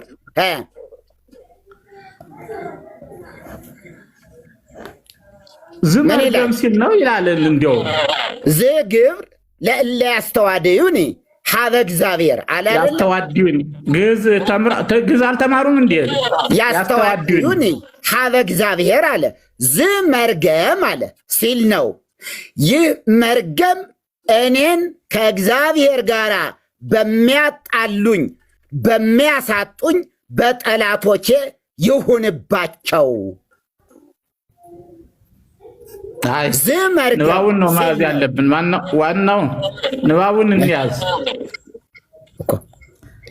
እነርሱ ይራገማሉ፣ አንተ ግን ባረክ። እነርሱ ይራገማሉ። ተራጋሚዎቹ እኮ ሌሎች መሆናቸውን ቁልጭ አድርጎ አስቀምጦልናል። በጠላቶቼ ይሁንባቸው እኮ አለ። አይደለም እሱ የአንድምታው አፈታት ነው። ንባቡን እንያዝ። አንድምታው ልክ አይደለም። እንበላ ምን ይላል? ቁጥር 28 ልክ ነው አይደለም? ግን አንድምታው ልክ ነው አይደለም? መጀመሪያ ልክ አይደለም ስህተት ነው ይበሉኝ። አንድምታው ትክክል አይደለም ይበሉኝና እንለፈው። አዎ ተናገር። ትክክል አይደለም። ገጸ ንባብ ቀጥላ ቃል ነው እንጂ የሚያዝ የአንድምታ ትርጉም መመሪያ አይሆንም እንዴ? እኔን ከእግዚአብሔር ጋር በሚያጣሉኝ በሚያሳጡኝ በጠላቶቼ ይሁንባቸው እያለ ነው እኮ ዳዊት። ይሄ ተብሎ ነው የተፈታው። እነርሱ ይራገማሉ፣ አንተ ግን ባረክ ሲል ምን ማለቱ ነው? እነሱ ይራገማሉ። እውነት ነው፣ ቃል በቃል ነው እኮ አዎ እና ቃል በቃል ነው የምፈልገው። ይተውት፣ አንድምታው እንዲህ የሚባለውን ይተውት። በቃ እኮ ተሳስተዋል፣ ትክክል አይደለም ይበሉኝ። አንድምታው ከተሳሳተ ተሳስቷል። ቃል በቃል ነው የምወደው። ስለዚህ አንድምታውን አይቀበሉትም። የምቀበልበት አለ፣ የማልቀበልበትም አለ። እንደዚህ ተብሎ ሳይሆን እዚህ ክፍል ላይ ቁጥር 20 ላይ ያለውን መምህር አንድምታው የምቀበለውም አለ የማልቀበለውም አለ አይደለም። እዚህ ክፍል ላይ ቁጥር 20 አሁን መርጌታ ያወጡት ላይ አንድምታውን ሲተረጉሙት አባቶች ተሳስተዋል ነው ይሄ ክፍል ተሳስተዋል ነው ብሎ የሚሉት እርሶ? አዎ በዚህ ሐሳቡ ላይ በሱ ሐሳብ አጥርተው ቢሄዱ ከመርጌታ ጋር ቀጥሎ አጥርተው ቢሄዱ ለማለት መርጌታ ቀጥሎ። እሺ እነርሱ ይራገማሉ አንተ ግን ባረክ ብሎ ስለመለሰው እነርሱ ምን ብለው ተራገሙ ነው ያለው። ከላይ ያለውን ቃል ስለረገሙት ነው። ምክንያቱም ይህ ቃል ፈች ነው። መጽሐፍ ቅዱስ መፍታሳ ያለብን በመጽሐፍ ቅዱስ እንጂ ከዚያም አምጥተን ከዚያም ለቃቅመን ያ ይላል ይህ ይላል በማለት አይደለም። መጽሐፍ ቅዱስ ራሱ ይተረጉማል። ራሱ መጽሐፍ ቅዱስ ልክ ግን ምን መሰለዎት፣ አሁን በዚህ ነገር ላይ አባቶችስ ምን አሉ? ለመሆን ይሄ ክፍል ምን ብለው ተረጎሙት ብለን ለማየት ነው የሚያገለግለን እንጂ ከዋናው ምስጢር ከዋናው ቃል ቆዩኝ ከዋናው ቃል ይበልጣል ማለት አይደለም። ነገር ግን ዝመርገም ሲል ነው። ይህ መርገም እኔን ከእግዚአብሔር ጋር በሚያጣሉኝ በሚያሳጡኝ በጠላቶቼ ይሁንባቸው። ወለእለ ይነቡ እኩየ ላዕለ ነፍሴ በሰውነቴ ክፉ ነገርን በሚናገሩብኝ ሁሉ ይሁንባቸው። ማን ነው ይሄን እያለ ያለ? ዳዊት ነው። ዝመርግም ማለት እነዚያ የተናገሩት ማለት ፍች እኮ ያው ነው። አሁን ይህ መርገም እኔን በሚረግም ይህ መርገም እነዚህ እንዲህ እያለ ከዘረዘረ በኋላ እኮ ነው እንዴት ብለው እንደረገሙት እኛን ምን እንዳውቃለን አልነገረን። ስለዚህ ይህንኑ መርገም በጠላቶቹ ላይ ይሁንባቸው እያለ እየተራገመ ነው አይደል? አይደለም እየተናገርኩ እኮ ነው እንዴ። አያዳምጡም እንዴ? እምለው ያለሁ እኮ ይህንን እርግማን ተናግረውብኛል። በኔ እርግማኑን ከዘረዘ ለምሳሌ አንድ ሰው እገሌ እንዲህ ብሎ ሰደበኝ፣ ግን ይህ ስድብ በሱ ላይ ይሁን ማለት ነው ሐሳቡ። ጠቅለል ሳረገው እገሌ እንዲህ ብሎ ሰደበኝ፣ ይህ ስድብ ግን የሱ እንጂ የኔ አይደለም፣ በሱ ላይ ሆነም በሱ ላይ ይሁን ማለት ነው ዳዊት። ምክንያቱም ከታች ያለው ሐሳብ ነው እነሱ ይራገማሉ አንተ ግን ባረክ። ምን ብለው ነው የረገሙት? ከላይ ያለውን ከቁጥር 3 ማስረጃዎች ላቀርብና ልወጣ ነው። አንደኛ ከላይ ስላለው ነገር አይደለም የሚናገረው ምን አለ በዳዊት? እሺ ጥያቄ መልሱ። የኃጢአተኛ አፋውን ዳዊትን ምን አሉት? ዳዊትን እኮ ስንቶቹ አሳተውታል እኮ ከቤተ መንግስቱ አባረውታል። አይደለም እንዴ? ከዚህ ላይ ባለው ከልጁ ጀምሮ ያን ሁሉ ያደረጉበትን ነገር ዳዊት ይናገራል፣ ይመሰክራል። ምን አሉ? ኃጢአተኞችና ተንኮል ተጽፏል እኮ። የተጻፈውን ነው የምጠይቅ። የተጻፈውን ነው እኮ የምነግረውት ያለው። ኃጢአተኞችና የኃጢአተኞች አፍና የተንኮለኛ አፍ ዳዊትን ምን አሉት? ቆይ እንደዚህ ልውጣና ያው ጥሬ ቃሉ አሁን መጽሐፍ ቅዱሱ በራሱ የሚናገረን ፍንትው ያለ እውነት ነው። ምንም አይነት አያሻማም። ዳዊት የጠላቶቹ የተናገሩትን ንግግር አይደለም ይዞት የቀረበ ጠላቶቹ ያሉት ነገር አለ፣ ጠላቶቹ ያደረጉበት ነገር አለ። ስለዚህ እዚህ ጋር ግን ራሱ ኦሪጂናል ተናጋሪው ዳዊት ነው። የሰዎቹ ንግግር እያንጸባረቅ አይደለም፣ መልሶ ወደ ራሱ እየወሰደው አይደለም። የነገሩት ነገር አለ። ምን አሉት? ጠላቶቹ ምን አሉት? ጠላቶች ረግመውታል። ጠላቶች ደግሞ እኔ የጸለይኩላቸው እኔ የባረኳቸው እነሱ ግን ይረግሙኛል ብሎ የተናገረበት ክፍል ነው። ይሄው ራሱ ምን ብለው ረገሙት? ረግመውታል። እሱ ነው የሚያውቀው። ምን ብለው ይህንን የተናገረበትማ ይሄው ራሱ አለ። ምን ብለው? እንዴት ምን ብለው ማለት ምን ብለው? ወይን ይሄን ምን ብለው ይበሉ? ወይን ይሄን ሊመልስ ወይስ ወይ ይመልስ? ይኸው እሱ እኮ ይህንን የተናገረው ጠላቶቹ በተናገሩበት ነገር ላይ ነው። መጽሐፍ እንዲህ ይላል። ለምሳሌ ሐዋርያ ጳውሎስ ስለ ጻፋችሁልኝስ ብሎ ይናገራል። ምን ብለው ጻፉለት አንልም። ምን ብለው ሀሴታችማ ግልጽ ነው። ሀሴታ ለመቅረብ ብለው ይቻላል ብለው ተነግሮ ይመስማ እዚሁ አለ። እዚህ ላይም አለ የጠላቶች የዳዊት መዝሙር በአጠቃላይ እኮ አባ የዳዊት መዝሙር ነው ይሄ። ዳዊት የተናገሩት ነው። ሌሎች ሰዎች የተናገሩትን እያንጸባረቅ አይደለም። ሌሎች ሰዎች እንዲህ ብለውኛል እያለ አይደለም ነው። ምን ብለው ረገሙት ነው ጥያቄው።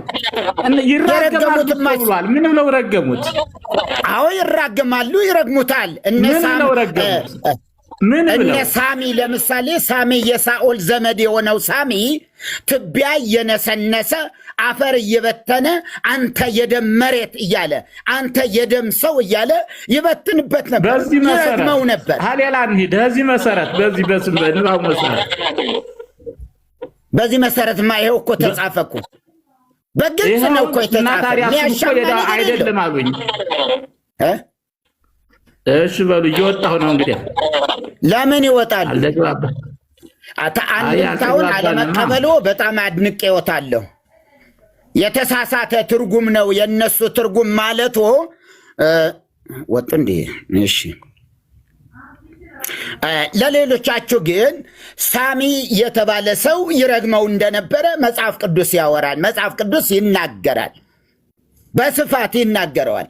አንተ የደመር ከኋላው እየተከተለ እንደውም ወታደሮቹ የዳዊት ተከታዮች ምን ይል ነበረ? እንግደለው ወይ እንምታው ወይ ሲሉ ታውት። ምናልባት እግዚአብሔር ልኮት ከሆነስ? ምክንያቱ ኃጢአቱን ያውቃል፣ ዳዊት በደሉን ያውቃል፣ እግዚአብሔርን እንደበደለ ይገባዋል። ስለዚህ ይሄ ሰው መራገሙ ምን ብሎ ነው የሚያስበው ማለት ነው? በቃ እግዚአብሔር ልኮታል ማለት ነው። እግዚአብሔር ልኮት ሊሆን ስለሚችል ተውት ይርገመኝ ብሎ የፈቀደበት መንገድ አለ። እዚህኛው ላይ ግን እገሌ ለሚባል ተራጋሚ እነ እገሌ ለሚባሉ በሚል ምልከት አይደለም። በቀጥታ የሚናገረው እነዚያን ምን እያለ ነው? እየተራገመ ነው ያለ በግልጽ። ለዚህ ነው የአንድምታው ተርጓሚዎችም አልተሳሳቱም። የሚሳሳቱበት መንገድ አለ። አዎ አለ። በጣም ብዙ ይሳሳታሉ። ብዙ አንድምታ ላይ ቅማንት ይላሉ፣ ጎንደሬው፣ ትግሬው፣ ጎጃሜው እና ኦሮሞው፣ ጋላው ምናምን ነገር እያሉ ይናገራሉ። እዚህ አንድምታ ላይ ምን አገናኘው ከዳዊት ሕይወት ጋር ብንል ምንም የራሳቸው እዚህ መልክዓ ምድር የኢትዮጵያን መልክዓ ምድር ለመስጠት የሄዱበት መንገድ ካልሆነ በቀር ዳዊት ቅማንትን አያውቅም። ላያምንበት ቤተ ክርስቲያን እንደሚሰራ እንደ ቅማንት ይላል አንድምታ 22 ላይ መሰለኝ። ላያምንበት ላይሰግድበት ቤተ ክርስቲያን እንደሚሰራ እንደ ቅማንት እያለ ይሄዳል። ቅማንት ግን የዚህ ጎንደር ያለ እንትን ነው፣ ማህበረሰብ ነው ቅማንት የሚባለው። ስለዚህ እንደዚህ ጋላ ጎንደሬው፣ ትግሬው ምናምን ነገር እያለ ይሄዳል። ይሄ አንቀበለው፣ መንገዱ አያስኬድም። የዳዊትን ሐሳብ ነው መተርጎም ያለብን። ዳዊት ሊለው የፈለገው ይሄ ነው፣ ዳዊት እያለ ያለ ይሄ ነው ብለን ነው መሄድ ያለብን እንጂ እንዲሁ እዚህ አምጥተን የእኛን ማህበረሰብ ከዛ ቀላቅሎ መስጠቱ ተገቢ አይደለም ማለት ነው። እና እነሱም የተናገሩት እዚህ አንድምታ ላይ ቅድም ያነበብኩላችሁ በጭራሽ የሚገርም ነው። አባት ልጆቹ ብቻ ሰውየው ሄዱ እንጂ እውነታው ግን ይሄ ነው። አንድምታው አልቀበልም መብታቸው ነው። አልቀበልም አለ። ግን ከአውዱ ጋር ተነስተን ሰዎቹ ግን የተሳሳቱበት ነገር ብዙ የለም። በዚህ መንገድ ላይ አልተሳሳቱም ማለት ይቻላል። በዚህ አተረጓጓም። ምክንያቱ ዳዊት ይሄ እርግማን አለ ዝም እርገም አለ ለለ ያስተዋድዩን ያለ አያችሁ፣ ለሚያሳጡኝ፣ ለሚረግሙኝ፣ ለሚያሳድዱኝ በእነሱ ላይ ይሁንባቸው ሲል ነው ብለው ፈተውታል። ይሄ አልተሳሳቱም። አንድምታ ስለሆነ ሁሉንም እንዲሁ ዝም ብሎ ቆሻሻ ገንዳ ላይ አንጥለውም። አብሮም ይሄድ ከሆነ ጥሩ ነገር ካለ ጥሩ እንወስዳለን። ልክ ገንዳ ቆሻሻ ቦታ ላይ ወርቅ ብናገኝ ቆሻሻ ቦታ ስለነበረ አንወስደውም፣ አንጠቀምበትም አንልም። ጥሩውን ነገር መዘን ማውጣት እንደምንችል እንችላለን። ጥሩ ነገር መዘን ማውጣት፣ ያልሆነውን ነገር ደግሞ መጣል። ጥሬ ንባቡ ግን መጽሐፍ ቅዱስ ውስጥ ያለው ግን 100% ነው የምንቀበለው። 100% ነው የምንቀበለው። የተሳሳተ ነው ብለዋል። ማን ከታች ያለው አልቀበልም አላሉም። ልክ አይደለም፣ ከንባቡ ጋር አብሮ አይሄድም ብለዋል። ከእናት ትርጉሙ ጋር አብሮ አይሄድም አሉ። ይሄ ማለት ምን ማለት ነው እንዴ? አብሮ አይሄድም ማለት እኮ አልቀበለውም ነው እኮ። ትክክል አይደለም ነው ዘይቤው። አነጋገሩ እንደዛ ነው እንጂ ዳዊት የሚለው ግን ይሄው ነው። በደንብ በጣም ደግሞ ቁጥር 20 ላይ ይህ ስራ ይህ ግብር ያሉት እዚህ አንድምታው ይህ ስራ ከእግዚአብሔር ዘንድ በሚያጣሉኝ በነፍሴ ላይ ክፋትን በሚናገሩ ነው ብሎ ነው የተናገረ። እነሱ እንዲህ ብለው ተናግረዋል። አንተ ግን አለ እነሱ እንዲህ ብለዋል በሚናገሩ ላይ ይሁንባቸው፣ ይኸው ይሁንባቸው። አንተ ግን አለ በእነሱ ላይ ከተናገረ በኋላ ልክ እንደ ምንድን ነው የሚባለው እዚህ ያለ የመርገም መጽሐፍት አሉ አይደለ? የጸሎት መጽሐፍት የምንላቸው እንደዛው አይነት ነው። መንገዱ ያው ነው እንጂ ሌላ ሰው እየረገም አይደለም ማለት ሌሎች ሰዎች የረገሙትን እየደረደረልን አይደለም ዳዊት። ሌሎች ሰዎች በዳዊት ላይ የተናገሩትን እየደረደረ አይደለም። እሱ ራሱ ኦሪጂናል ተናጋሪው ነው፣ ራሱ ነው። እገሌ እንዲህ ብሎ ነበረ በሚል ዘይቤ አይደለም የሚናገረው። ይህ ነው የዳዊት መዝሙር ስለሚል ለመዘምራን አለቃ የዳዊት መዝሙር አምላክ ሆይ ምስጋናዬን ዝም አትበል፣ የኃጢአተኛ አፍና የተንኮለኛ አፍ በላዬ ተሳልቀውብኛልና። ሲጀምር ይሄን ነው ያለው፣ ተሳልቀውብኛልና በሽንገላ አንደበትም በላዬ ተናገሩ፣ በጥል ቃል ከበቡኝ፣ በከንቱም ተሰለፉብኝ፣ በወደድኳቸው ፈንታ አጣሉኝ። እኔ ግን እጸልያለሁ፣ በመልካም ፈንታ ክፉን፣ በወደድኳቸውን ፈንታ ጠላትነትን መለሱልኝ አለ። ስለዚህ በእነዚህ ሰዎች ላይ ምን ይሁን? እንዲህ በሚያደርግ ሰው ላይ በላዩ ኃጢአተኛን ሹም፣ ሰይጣንም በቀኙ ይቁም፣ በተሟገተ ጊዜ ተረቶ ይውጣ። ይህ አንድምታው አንድ በአንድ ነው እየተረከ ስለ ጠላቶቹ እንደሆነ የሚናገረው። የሰማነውን በእዝነ ልቦናችን ያሳድርብን። ኤርሚ ወጣ እንዴ? መልእክት ነበረ ለኤርሚ ወጣ። ብቻ አድርሱልኝ፣ ለኤርሚ መልእክት አድርሱልኝ። በጣም ብዙ አባቶች በጣም ሲከታተሉት የነበሩ አባቶች ኤርሚ ያለ አስገባልኝ። ዳንዬ አስገባልኝ። ዳንዬ ኤርሚን መልሰው። የለህም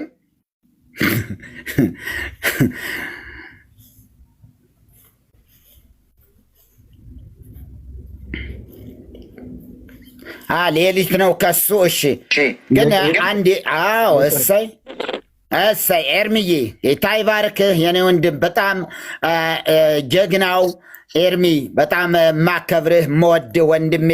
ከብዙ ሰዎች ፊድባክ ደግሞ አንዳንድ ሰዎች ስንሄድ ከጓደኞችም ጋር ስንሄድ ምን በቃ ጨፈጨፍ መጽሐፍቶቹ ሲወደዱ ዛሬ ያወጣቸው ዛሬ የተነጋገርክባቸው መጽሐፍት ከፍ እያሉ እየተወደዱ እየሄዱ በጣም ብዙ ሰዎች ሲከታተሉ ነበረ። አሁን እሱን አቁመኸዋል።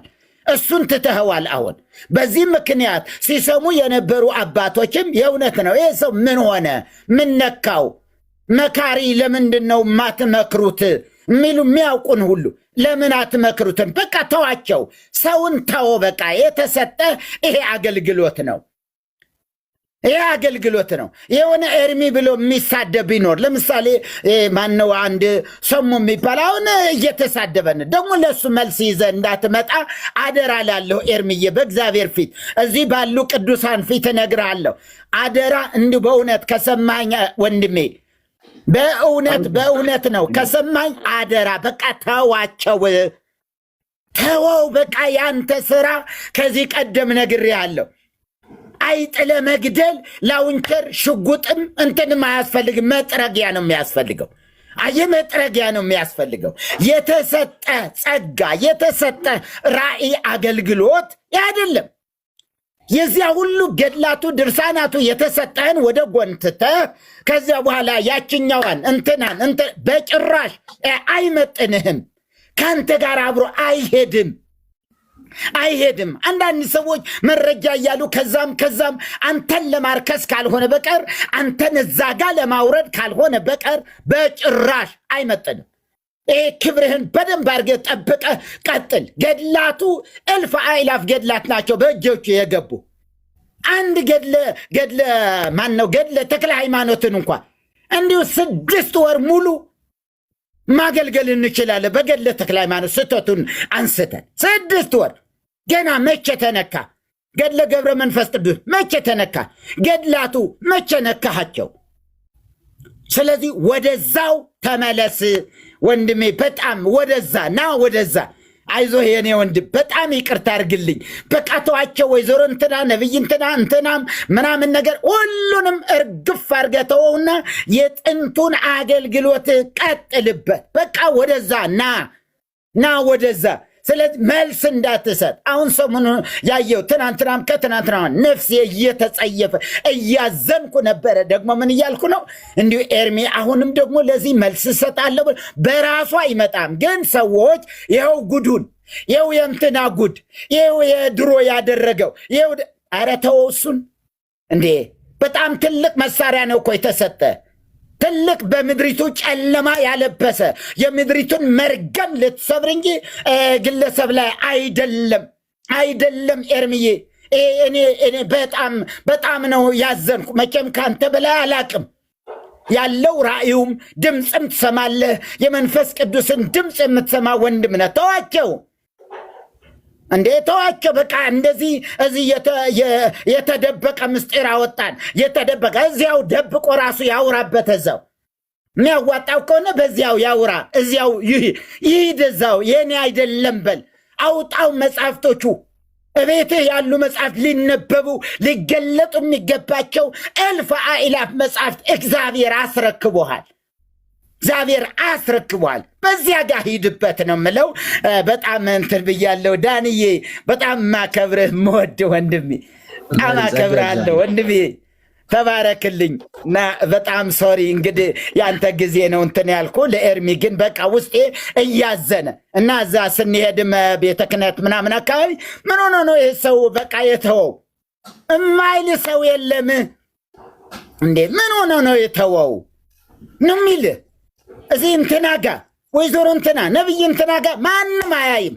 እኔም አልገባም። የእውነት አላቅበትም።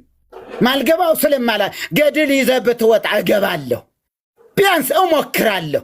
ያንተን ያህል እንኳ ባልቆፍረው ባላጠናው ግን እሞክራለሁ። ገድሉ እጄ ላይ ካለ ወይ ደግሞ በንባብ በጆሮ ጠቢብነት ምናምን ነገር እንደዚህ አለ አይደለ? በዛ ያነበብኳቸው ያወቅኳቸውን አወራለሁ እዚህ መጥቼ። እሱ ነው ያንተ ጸጋ፣ እሱ ነው አንተ የተሰጠ፣ እሱን ነው። ወደዚያ ተመለስ። የሚሰድቡህን የሚያዋርዱህን ምናምን ነገር የሚሉ ለማሳደድ አትሞክር፣ ተዋቸው። ለጌታ አሳልፈህ ስጥ። ጌታ ይበልጣል ካንተ በላይ እንዴ! ከአንተ በላይ ባሪያዎቹን የሚጠብቅ እግዚአብሔር ነው። አንተን የሚጠብቅ አይተኛም። በቃ አይተኛም። አንተን የሚጠብቅ አይተኛም። አምላክ ይህን ክብር ከሰጠ፣ እግዚአብሔር እንደዚህ የብዙ ሰዎች ልብ ከሰጠ፣ እንግዲያስ ኦርቶዶክሳውያን የሚሰሙ ገድላቱ ድርሳናቱ ስታመጣ ነው። አየር ላይ ያለውን አይደለም እነግርህ። ቲክቶክ ላይ ያለው ቲቶዶክስ አይደለም። በምድር ላይ ያሉ ሲኖዶስ ጳጳሳት ምናምን ዛሬ ደግሞ ምን መጣ፣ ዛሬ ደግሞ ምን ይዞ ይመጣ ይሆን እያሉ የሚፈልጉ አንተን ከዚያ አትውጣ። እንዲህ በጌታ ፍቅር ነው። አባቶች እዚህ አላችሁ፣ ወንድሞችም አላችሁ፣ እህቶች አላችሁ። በውስጥ ቢሃይንድ ደግሞ እኔ አላቅም ምን ያህል ሰው እንዳለ። እውነታው ግን ይሄ ነው። መልስ አትስጥ እባክህን፣ መልስ አትስጥ። እዚያው የሚለያዩ ካሉ እዚያው እርስ በርሳቸው ይሟገቱ። በዓል ለራሱ ይሟገት አለ ኢዮአስ፣ የጌዴዎን አባት። በዓልን ካፈራረሰ በኋላ በዓል አምላክ ከሆነ እሱ ራሱ ስለ ራሱ ይሟገት እንጂ ምናምን አለና ከዛ ልጁን ይሩበዓል አለ። በበዓል ላይ ስልጣን ያለው ይሩበዓል፣ የበዓል አሸናፊ። ስለዚህ ያንተ አሸናፊነት ሌላ ጋ ነው ያለው እና የሚጎትቱህ አንዳንድ እንትኖችን ተዋቸው። ጌታ ይባርክ ዳንዬ፣ እግዚአብሔር ይባርክ። ጥሩ አገልግሎት ነው ያለህ አንተም፣ እግዚአብሔር ይመስገን። ኤርሚ እንግዲህ ሶሪ ብያለው፣ ይቅርታ። ልናገረው የሚገባኝ ነው ግን የተናገርኩት ውስጤ ላይ ያለ ነገር ነውና ይቅር በለኝ። እንግዲህ አንድ ብለህ ግን እንዲሁ አደራ ለሰሙ እንደገና እንትና ብለህ ግን እንዳትገባ። እንደዚህ ገንዘብ ዘርፎ ምናምን የሚሉ ቢኖሩ ተዋቸው፣ እሱ እዚያው ይመልሱት። ተባረክልኝ። ብሩካን ሆነ እዚህ ያላችሁ ሁላችሁ አሚን። መሪ ጸጋ ይብዛልህ፣ ተባረክ። ያ ተባረኩ። ጌታ ኢየሱስ ይባርካችሁ። ሶሻል ሚዲያ ላይ ፌመስ ለመሆን በቃ ኤርሚን መስደብ ነው፣ አለቅ። እሱን ነው የሚያደርጉትና ለዚህ ነው ወንድምነትም አይ ቲንክ በትዕግስት ዝም ብሎ እያያቸው ያለውና በቃ ይሄ የታወቀ ነው። ኦልሞስት ኖርንበት። መሪ በቃ ፌመስ ለመሆን ሲፈልግ የግድ ታይትል ከፍቶ ታይትል ሰጥቶ ኤርሚን ከሰደበ ብዙ ሰው ይሰማዋል፣ ብዙ ሰው ያደምጠዋል። እና አንዱ መንገድ ነው ፌመስ ብቻ ሳይሆን ገቢም ማግኘት ከፈለገ፣ ሰፖርት ማግኘት ከፈለገ የሚያደርገው እሱ ነው። ከፍቶ ኤርሚን ርዕስ አድርጎ ማውራት ነውና ያ እንቀጥላለን። ወንጌል ይቀጥላል። ምንም አማራጭ የለንም። ወደኋላ አንልም። ፎከሳችን ኢየሱስ ብቻ ነው። የተጠራንበት እሱ ላይ ነው የምንቀጥለው። ሌላ አጀንዳ አይሰጡንም። ርዕስም አንቀይርም። ርዕሳችንም አጀንዳችንም ኢየሱስ ብቻ ነውና ግን ያው እንጸልይላለን ወንድምነት። ያ ቴንኪው መርጌታ፣ በጣም ነው የማመሰግነው ወንድምነት። ቴንኪው። ሁሉ ነገር እዚህ አይወራም። ላውራ ብዬ ካልኩ ግን የሚወራ ታንጀብል የሆነ ተጨባጭ ነገር እጄ ላይ ያለኝ። ሳሚን ማን እንደላከው አናቅም፣ ዳዊትን እንዲሰድበው። ዳዊት ግን ምናልባት እግዚአብሔር ልኮት ይሆናል ብሎ በሚል ተውት ብሎ አለ። እና አንዳንድ ሰዎች ወጥተው የሚሰድቡኝ ሰዎች እኔ ማን እንደላካቸው አላቅም ብዬ አልልም። በደንብ አውቃለሁ፣ ምንጩን ደርሼበታለሁ። ቅድም ለወንድምነት ራሱ እያወራሁት ነበር በውስጥ ኦኬ። እና ግን ሁሉ አይነገርም እዚህ ሶሻል ሚዲያ ላይ እና ሁሉን ነገር አይነገርም። ወጣን ይዘን ነው እንጂ ዛሬ የሚሰድቡን ትናንትና የሰደቡን ሰዎች ማን የላካቸው ተብሎ ቢባል እዚህ ብናገር አንዳንዶቹ ታች የሚጽፉ ሰዎች ሙሉ ጭምር በአንድም በተዘዋዋሪ መንገድ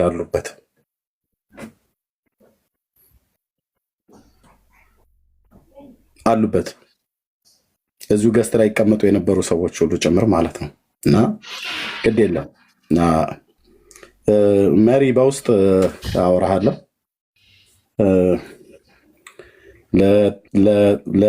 ለተወረወረ ነገር ሁሉ መልስ አልሰጥም። ግን ልናገር ብዬ ካልኩኝ ድንጋይ ላይ ቁጭ የሚያደርግ እውነት ነው የምናገረው።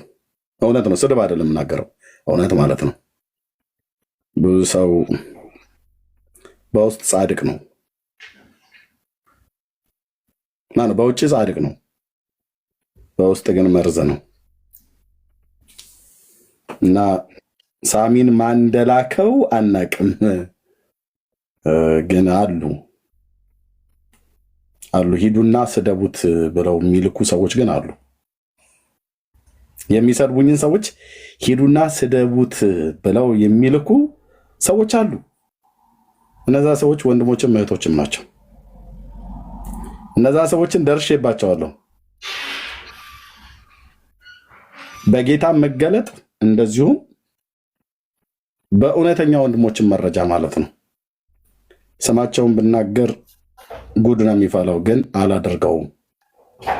ብድራታቸው እንደ መንገዳቸው እግዚአብሔር ይክፈላቸው። ጸጋ ይብዛል ስለሰጠኝ ወንድማዊ ምክር መርጌታ ቴንኪው፣ ወንድምነት ቴንኪው። ወደ ሀሳቡ እንመለስ። አላወራውም። ላውራ ብዬ ካልኩ ወንድሞች እህቶቼ፣ እነዛ ሰዎች መጥተው ፊቴ ማውራት አይችሉም። ፊቴ ምንም የጽድቅ ቁመና ስለሌላቸው ማውራት አይችሉም። የአባቶች አምላክ ምስክር ነው። እና ባለፈው እየተናገርኩ ነበር። ይሄን ድጋሚ መናገር አልፈልግም። ታው ትናንትና ወንጌል ሲሉ የነበሩ ናቸው ዛሬ የወንጌል አይደለም የኔ ጠላቶች ሆነው የተነሱ እና ይቅር ቅድም የጠራው ሰውዬ ማን እንደላከው በደንብ መረጃው አለኝ መሪ እና ይቅር። ቴንኪ ወንድምነት ቀጥሉ።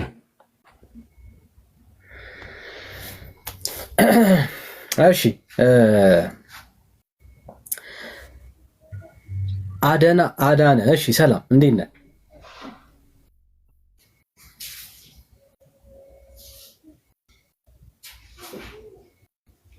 እሺ ሌላ ኦርቶዶክሳዊ ሌላ ቤተክርስቲያኒቷን የምታውቁ ሰዎች ካላችሁ ምንድነው ያነሳነው ሀሳብ በደንብ በማስተዋል እንድትሰሙን እንፈልጋለን።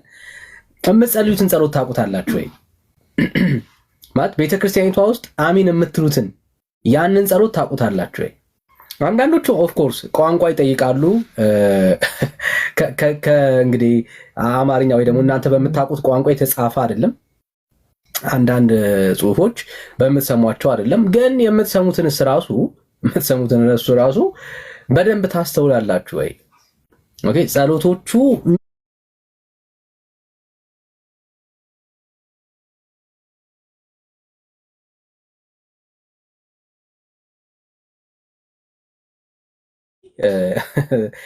የስጋ ጠላት አለን ወይ?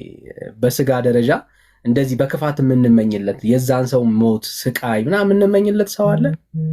እንደዚህ አይነት ሰው አለ ጋይስ? እንደሱ አይነት ሰው አለ?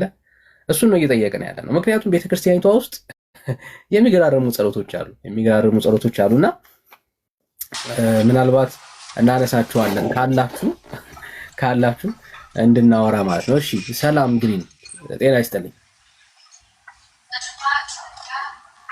ግሪን።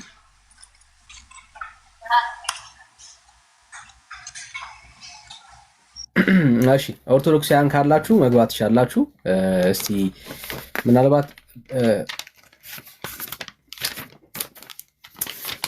መሪ አንተ ጋር ካሉ አንዳንድ የጸሎት መጽሐፍቶችን ብናነባቸው ጥሩ ነው ብዬ አስባለሁ እና ሰው ምን እንደሚጸልይ ራሱ የሚያውቅ አይመስለኝም። እነኚህ መጽሐፍቶች በመሪዎቻችሁ በአገልጋዮቻችሁ በቤተ ክርስቲያኒቷ ታምነው አሁን ድረስ በቤተ ክርስቲያን የጸሎት ስርዓት ውስጥ በአንድም በሌላ በኩል በትክክል ማለት ነው እና እነኚህን ጸሎቶች ናቸው የምትጸልዩት። ምናልባት ካላስተዋለቻችሁ ማስተዋል እንዲሆንላችሁ ማለት ነው። እነኚህ ጸሎቶች በእግዚአብሔር ፊት እውነት ይሰማሉ ወይ? እግዚአብሔር ጆሮ ይሰጣቸዋል? እነኚህን ጸሎቶች እግዚአብሔር ያደምጣቸዋል? በእግዚአብሔር ፊት ዋጋ አላቸው እነኚህ ጸሎቶች?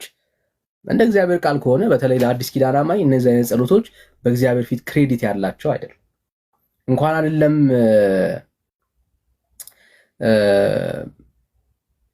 ገና ተሳደድን ብለን እያሳደዱና በድንጋይ እየተወገሩ እንኳን የተሳደዱና በድንጋይ እንኳን እየተወገሩ ይቅር በላቸው የሚል መንፈስ ነው አይደል የተቀበልነው በአዲስ ኪዳን። በቃ ጌታ የሚያደርጉትን አያውቁምና ይቅር በላቸው። ያ መንፈስ ነው የሆነልን አይደል? የሚያሳድዱን ምን እንድናደርግ እንድንጸልይላቸው፣ የሚረግሙን እንድንመርቃቸው አይደል? እንድንባርካቸው አይደል? ያ መንፈስ ነው የተቀበልነው ከጌታ ዘንድ የሆነልን ህይወት ያ ነው። ግን ምን ብለው እንደሚያጸልዩዋቸው ግን እነኚህ ጸሎቶች በአብዛኛው ትውልዱ አያውቃቸውም። ምን እንደሚል እንደሚያወራም አይገነዘብም።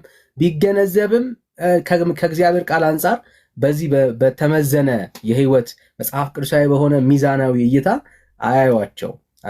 ለምሳሌ እስቲ እናንብባቸው። እሺ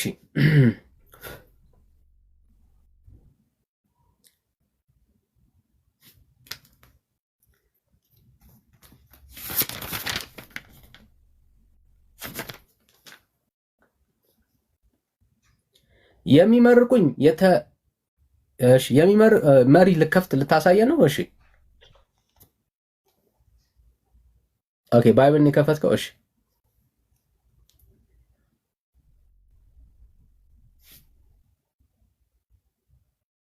ሚዩት ነህ መሪ፣ ሚዩት ነህ።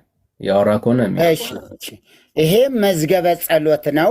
መዝገበ ጸሎት ነው። ኤርሜጋ እንኳ ከዚህ በላይ ነው ያለው። ስንት የጸሎት መጻሕፍት ክምችት እንደሆነ እስኪ ከታች መጨረሻ መሰለ የሚናገረው 77 ናቸው። 77 የጸሎት መጻሕፍትን የያዘ ምን አይነት ጸሎት? እንዴት ያለ ጸሎት ነው? ጸሎት ማለት ምን ማለት ነው? የክርስትና ጸሎት፣ የክርስቲያን ጸሎት። እዚህ ቅድም የመዝሙረ ዳዊትን እያየን ነበረ። በጊዜው ተገቢ የነበረ ስለሆነ ጠላቶቻችሁን ጥሉ ይል ነበረ እግዚአብሔር። ጠላቶቻችሁን ጥሉ፣ ወዳጆቻችሁን ደግሞ ውደዱ የሚል ነው የነበረው። አዲስ ኪዳን ላይ ስንመጣ ከኢየሱስ የተማርነው ግን ምንድነው? አፍቅሩ ጸላኢተክሙ፣ ጠላቶቻችሁን ውደዱ፣ ለሚረግሟችሁ ሁሉ መርቁ፣ የሚረግሟችሁን መርቁ የሚል ክርስቲያናዊ የሆነ ህይወት የተለየ እንደ ብሉይ ኪዳን አይደለም። መዝሙረ ዳዊትን ጠቅሰን ለትምህርታችን ተጽፏል። በነገረ ክርስቶስ ዙሪያ ሰፊ የሆነ መልእክት አለው። ከህይወት አንጻር ግን ያ አይደለም ማለት ነው። ለእመጸፍዐከ መልታቴከ ሀብሎ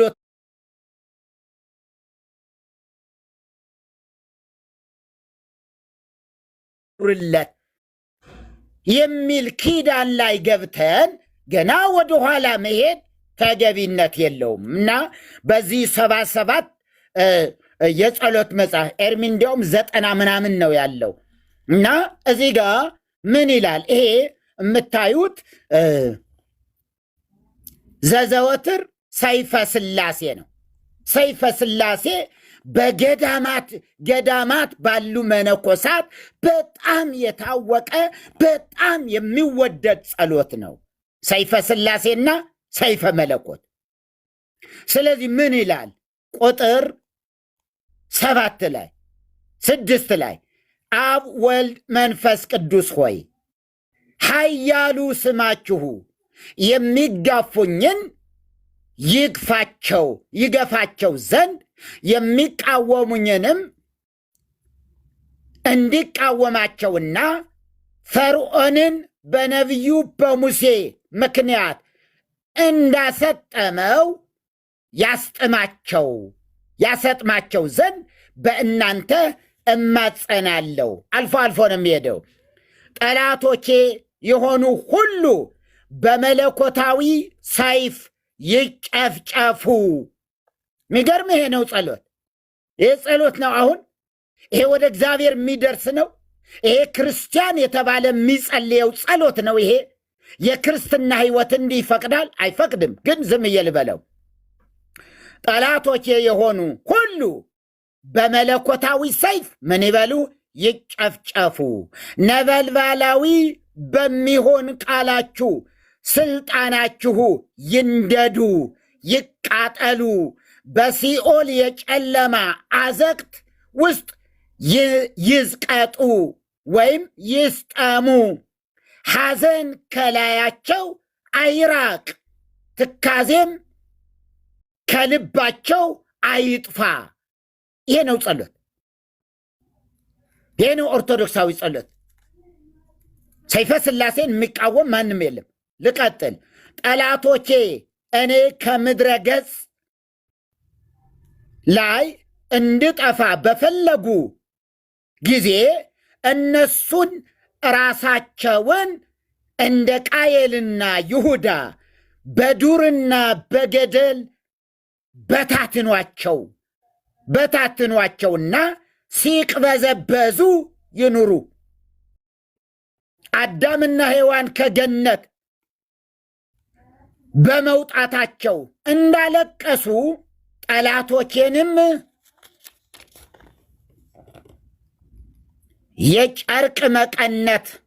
የጨርቅ መቀነቻ አስታጥቋቸውና ሲያለቅሱ ይኑሩ። የሚገርም ነገር ነው እኮ። አሁንም እነሆ ጠላቶቼ በእሾህና አሜከላ በተታታ ወጥመድ ውስጥ ይግቡ።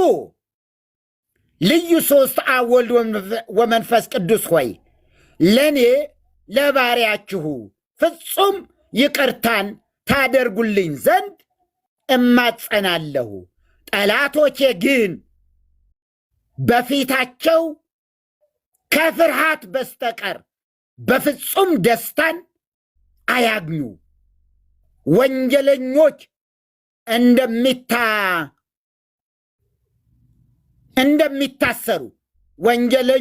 እንደሚታሰሩ እጅ እግራቸውን በእሳት ሰንሰለት እሰሯቸው እንጂ።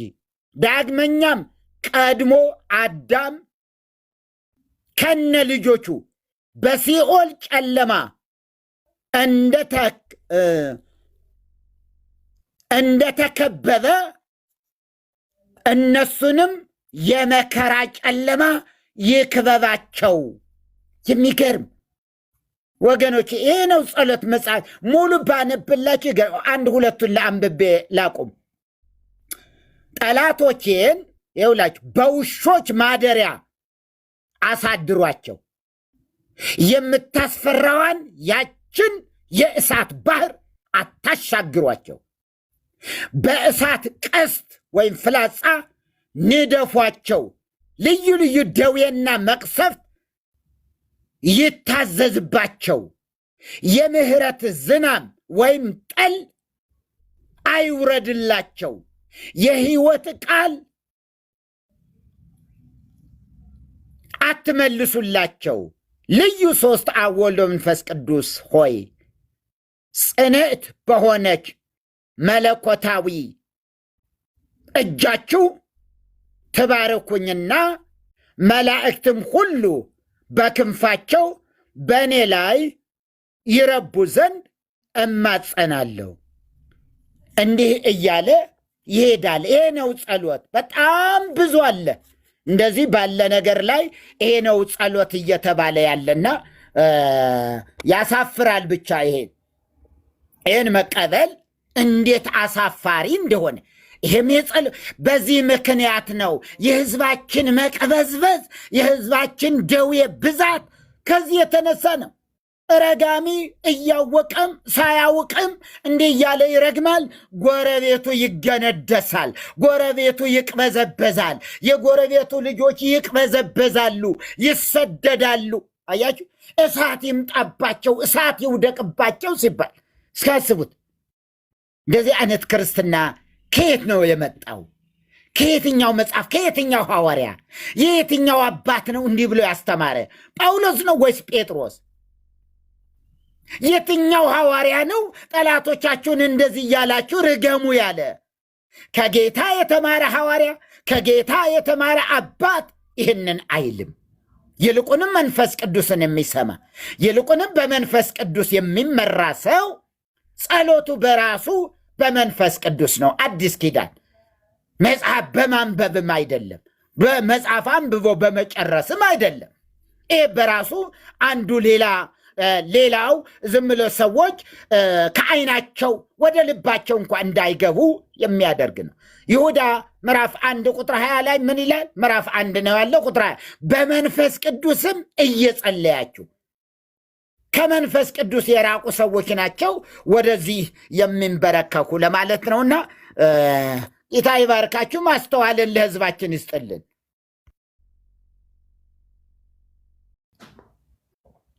እሺ መሪ ጸጋ ይብዛልን። ያ ትውልዳችን ምናልባት በማስተዋል ቆም ብሎ ያለበትን ቤተ እምነት ማየት እንዲችል ነው። እነዚህ መጽሐፍቶች በቤተ ክርስቲያናት ውስጥ በደንብ የሚታመኑ አሁን ድረስ አገልግሎት ላይ ያሉ ደግሞም ቤተ ክርስቲያኒቷ ውስጥ ምንም ችግር አለባቸው ተብሎ እስካሁን ያልተነሱ መጽሐፍቶች ናቸው። ስለዚህ እነዚህ መጽሐፍቶች ሰው ያነባቸዋል። አስቡ፣ ወደ እግዚአብሔር ነው እነዚህ ጸሎቶች የሚጸልዩት እና በጣም በጣም በጣም የሚከብዱ ጸሎቶች ናቸው በውስጣቸው ያለው። ግን እንድታዩት እንድትማሩ ያክል ነው ምን ያህል ቤተክርስቲያኒቷ ውስጥ እንደዚህ አይነት እንደ እግዚአብሔር ቃል ያልሆነ ልምምድ እንዳለ እንድትመለከቱት ያክል ነው።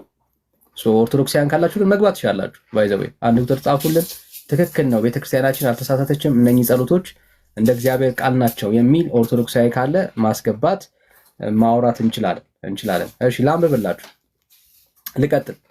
መሪ ያነበበው ሌላ መጽሐፍ ላይ ደግሞ እንደዚሁ ቤተክርስቲያኒቷ ውስጥ የሚታወቅ የአርጋኖን መጽሐፍ አለ። በጣም በቤተክርስቲያኒቷ ውስጥ የታመነና ተቀባይነት ያለው መጽሐፍ ነው። እንደዚህ ይላል የሚመርቁኝ የተመረቁ ይሆኑ፣ የሚረግሙኝ ግን ይረገሙ። በልጅሽ አንደበት ሰይፋቸው ወደ ልባቸው ይመለስ፣ ቀስታቸውም ይሰባበር። ድካማቸው ወደ ራሳቸው ይግባ፣ አመፃቸውም በራሳቸው ላይ ይውረድ። የሚከቡኝ ራስ የከንፈራቸው ድካም ይክደናቸው፣ የእሳትም ፍም በላያቸው ላይ ይውደቅባቸው። እንዳይነሱ መቆም እንዳይችሉም በመከራ ይጣላቸው ይልና የሚጠቅሱ ጥቅስ አለ። መዝሙር ብለው ይጠቅሳሉ። 130 ቁጥር 9 10 ጥቅስ ማለት ነው። አስቡት። ለአዲስ ኪዳን አማኝ በብሉይ ኪዳን ላይ ያለውን የመዝሙረ ዳዊትን ጥቅስ ጠቅሰው አሁን የምትጸልዩት ጸሎት መጽሐፍ ቅዱሳዊ ነው ብለው እንዲያምኑ ማለት ነው። እንደ ምድያምና እንደ ሲሳራ እንደ አብያስም በቂሶር ወንዝ አጠገብ እንዳደረግ እንዲሁ አድርግባቸው። በእንዶር እንደጠፉት የእርሻም ፋንድያ እንደሆኑት አለቆቻቸውም እንደ ሄሮብና እንደ ዜብ ታላላቆቻቸውም እንደ ዛብሄልና እንደ ስልማን አድርጋቸው። እርግማን ቶታሊ እርግማን ማለት ነው።